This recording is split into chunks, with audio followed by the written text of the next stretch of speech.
રહ્યા છીએ, કોને લેવા જઈ રહ્યા છીએ એ પડશે અને કેમ જઈએ. પાસપોર્ટનું બધું કામ પતી ગયું. Welcome to my channel. જય શ્રી કૃષ્ણ, જય શ્રી રામ. કેમ છો તમે બધા? આઈ હોપ બધા મજામાં હશો. મેરેજ તો પતી ગયા પણ તો પણ આજે અમે બહાર જઈ રહ્યા છીએ. વાગ્યા છે 10:19 થઈ છે. ક્યાં જઈ રહ્યા છીએ, કોને લેવા જઈ રહ્યા છીએ એ તમને આગળ જઈને ખબર પડશે અને કેમ જઈ રહ્યા છીએ બધી જ તમને આગળ ખબર પડશે. તો વિડીયોને એન્ડ સુધી જોતા રહેજો.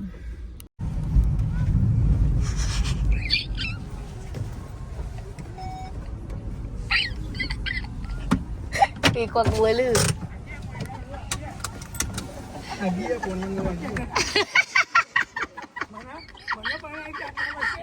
તો તમે બની ગયા ને.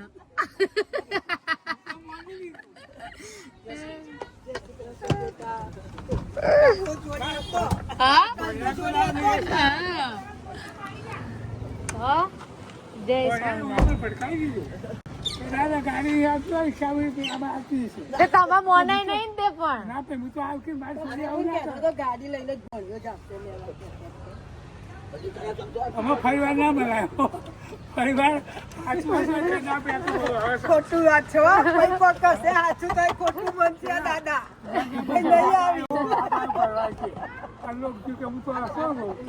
પરિવાર હાથ કોઈ ના તો તમારે ના મળે કે અમે એવી રીતે કરીએ જ નહીં. તમને ખબર તો છે. ફ્રેન્ડ્સ, દાદીને લઈને અમે બેસી ગયા છીએ. દાદીને લેવા માટે જ ગયા હતા. એમનો પાસપોર્ટ રિન્યુ કરાવવાનો છે એટલે. તો દાદી જય શ્રી કૃષ્ણ. જય શ્રી કૃષ્ણ. તો હવે અમે જઈ રહ્યા છીએ અને ત્યાં જઈને બધું પતાવીને પછી હું તમને મળું છું. પાસપોર્ટનું બધું કામ પતી ગયું. દાદી કેવું લાગ્યું તમને પાસપોર્ટ ઓફિસમાં જ્યાંથી? દાદી કંટાળી છે કે આ શું એના કરતા પાસપોર્ટ જ ના કઢાવાય. તો હવે પતી ગયું છે. હવે માસીના ઘેર જવાનું છે.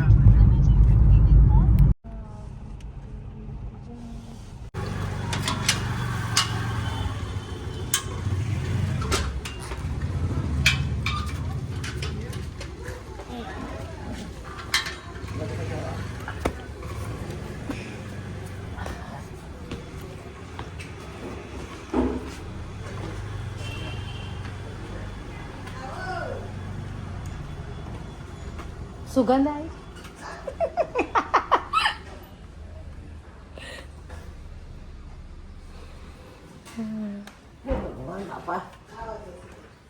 જય શ્રી કૃષ્ણ.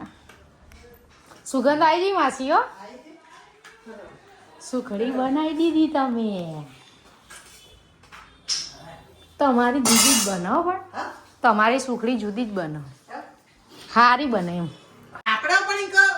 આ ઉંમરવાળો એટલે આપણા આગળ આ દાદીની ઉંમર હે ને તો દાદીથી નેની ઉંમર ન લાઈક 60 વર્ષથી બધો સિનિયર સિટીઝન કહેતો. મારા આગળ 4 જણો હતો અને મારા એટલે સિનિયર સિટીઝન એટલે 40 કે એવા ના 40 કે બધા 60 વર્ષના બધા એમ જ હોય.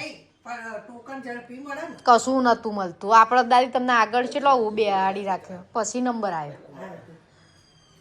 એવું નહીં કે હેડી ની એક તો એટલે એમને ફટાફટ લઈ લે એવું નહીં. ખાલી લાઈન જુદી ખરી. બસ લાઈન જુદી. તો દાદી તો કઈ ખબર હાય મુયું કેટલું હોય હજી કેટલી વાર જવાનું. પણ એમાં કઈક વ્યવસ્થા કરી છે જે ચાલી નહીં એકતા ને એમની વ્યવસ્થા હશે. ફ્રેન્ડ્સ, અમે ઘરે આવી ગયા છીએ દાદીને ફરીથી પાછા મૂકવા માટે.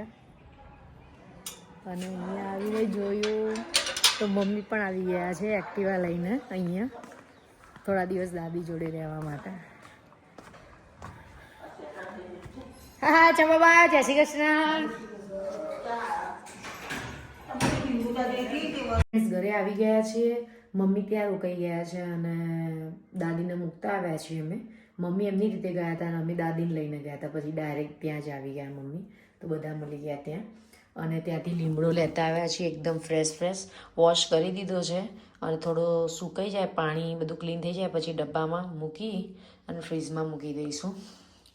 અને થોડી આ સુકવણી કરી છે તો ભરી તો દીધી પણ એવું લાગે છે કે થોડી સુકાઈ નથી. તો હવે એને હું 2 દિવસ તો હજી તડકે મૂકીશ. હું તમને બતાવી દઉં. થોડી હજી 2 દિવસ કરવાની જરૂર છે. અને આ થોડા મરચાં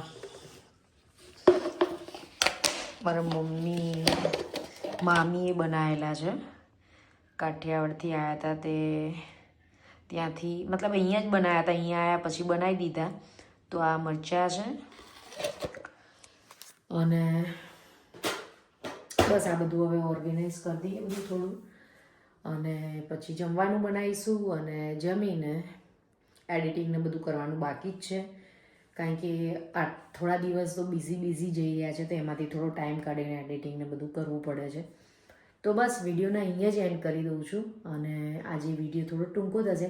આગળના 2-3 વિડીયો બહુ લોંગ છે, તમે જોયા જ હશે. મેરેજનો છે, રિસેપ્શનનો છે, અને આગળની ગ્રહ શાંતિ ગરબા સંગીતનો છે. બધા બહુ વિડીયો થઈ ગયા. કલાકનો બી છે, પોણા કલાક 45 મિનિટ જેવો, બીજા અડધો કલાક 22 મિનિટ એવા તો છે જ.